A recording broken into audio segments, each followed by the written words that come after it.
Hello, नमस्कार. श्री स्वामी समर्थ. कसे आहात सर्व?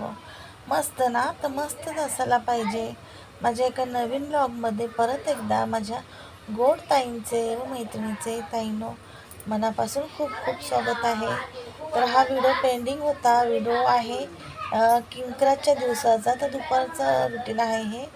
तर सर्वजण किंक्रातला करतात. आता कुठं कुठं पद्धत आहे मला माहीत नाही.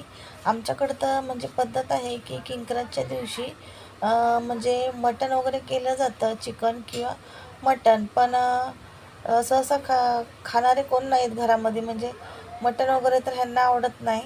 आणि मग त्यांनी काय केलं, मला आवडती मच्छी, मग मच्छी घेऊन आले होते, बांगडे घेऊन आले होते. मग चला म्हणले बांगड्याचं कालवण आणि फ्राय करावा. आणि त्यांना मी डाळ केली होती, मसूरची डाळ, भात. मला वाटलं खातीन एकतरी मच्छी फ्राय केलेली, पण नाही खाल्ली त्यांनी. त्यांना आवडतच नाही तर नाही खाल्ली. त्यांना कोळंबी वगैरे आवडती, कोळंबी पापलेट. त्यांना बोलले तुमच्या पण आवडीचा ना, ते बोलले नको, फक्त माझ्यासाठीच घेऊन आले.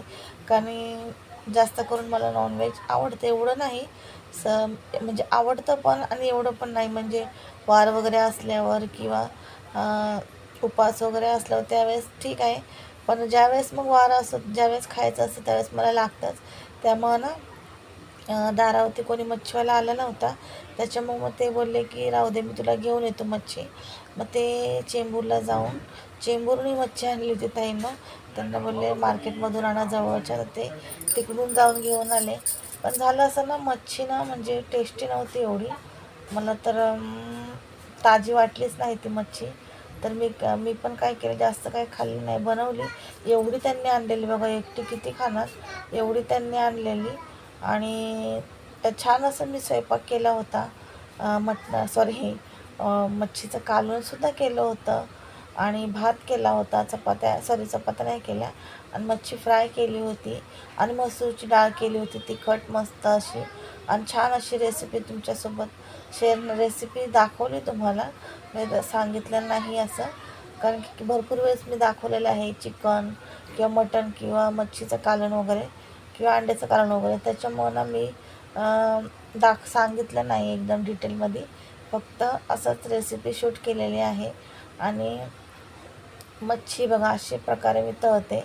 तर पीठ थोडंसं गव्हाचं पीठ किंवा तांदळाचं पीठ किंवा कोणतंही पीठ तुम्ही घेऊ शकता. त्यात मसाला आपला जो तिखट मसाला असतो किंवा लाल मिरची पावडर हे मिक्स करायचं, आणि त्याच्यामध्ये ना मिक्स करून फ्राय करायची.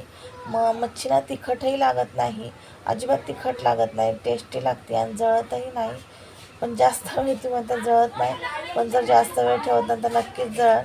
प्रमाणात मच्छी पण तळायला लागते. जर जास्त वेळ ठेवणार तर जळणार, परत म्हणणार तुम्हाला ताई तू तर बोलले जळत नाही. प्रमाणाच्या बाहेर फ्राय केल्या मग कोणती पण गोष्ट जळणारच.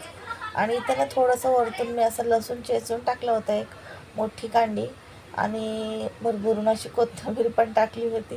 थोडंसं म्हणले वेगळं ट्राय करा, तर किती बघा ना सुंदर वाटत होतं. मला पण खूप छान वाटत होतं. आणि असं व्हिडिओतून बघितल्यापेक्षा ना असं समोरून खूप सुंदर वाटत होतं. असं वाटत होतं ना आपण कोणत्या तरी ना नॉनव्हेज हॉटेलमध्ये जेवायला आलो आहे. मला तर ना प्रत्यक्ष तसंच वाटत होतं, कारण की ज्यांना नॉनव्हेज आवडतं त्यांना असं बघायला पण खूप छान वाटतं. तर मला तर नॉनव्हेज आवडतं. कोण कोण आहेत नॉनव्हेज लवर या पटापट मग जेवायला आणि कमेंट पण करायला. तर मी तर आहे बाबा नॉनव्हेज लवर. आमच्या घरामध्ये ना मी आणि दीदी आम्ही दोघी आहे नॉनव्हेज लवर. खूप आवडतं आम्हाला, खूप म्हणजे जास्त नाही खात, थोडंसंच, पण अगदी चांगलं आणि लागतं. वार असलं का लागतं, नाही तर मग बंद असलं का मग तर तुम्ही तर बघता, ज्या जुन्या मैत्रिणी माझ्या ताई आहेत त्यांना तर माहीतच असेल, 3-3, 5-5 महिने बंदही होतं. उपवास वगैरे चालू झाल्यावर श्रावण महिन्यात किंवा साईबाबांचे माझे उपवास चालू झाल्यावर असं काय नाही की लागतं म्हणजे खाल्लंच पाहिजे, नाही. कंट्रोलसुद्धा तेवढंच केला पाहिजे. कोणतीही गोष्ट आवडती किंवा आपल्याला नाही आवडत, तर प्रत्येक गोष्टीचं कंट्रोल हे आपल्या हातामध्ये असतं. की खाल्ली पाहिजे म्हणजे खाल्लीच पाहिजे असं नाही, त्याच्यावरती पण आपण कंट्रोल आणायचं असतं. की नाही आज नाही तर ठीक आहे ना, आपण नंतर खाता येईल. तसंच छान अशी मस्तपैकी छोटासा व्हिडिओ बनवला मैत्रिणींसाठी, पण तो व्हिडिओ लेट अपलोड करत आहे. आणि हे बघू शकता मस्त अशी ताट तयार आहे. तर डाळ भातासोबत पापड तळले होते, ते पापडसुद्धा घेतले होते या ताटात. कांदा लिंबू मस्त असा हा खूप छान अशी रेसिपी झाली होती. पण थोडंसं हे झालं, कारण की तुम्हाला सांगितलं मी मच्छीला चव नव्हती, त्याच्यामुळं थोडासा मूड हाफ झाला. एवढं छान मेहनत केली, एवढं छान मस्त असं, पण असो, ते आपल्या हातात नाही आता. असतात काय काय वेळेस आपण काही करू शकत नाही. चला तर आजचा ब्लॉग कसा वाटला नक्की कमेंट करून सांगा. भेटूया असंच छानशा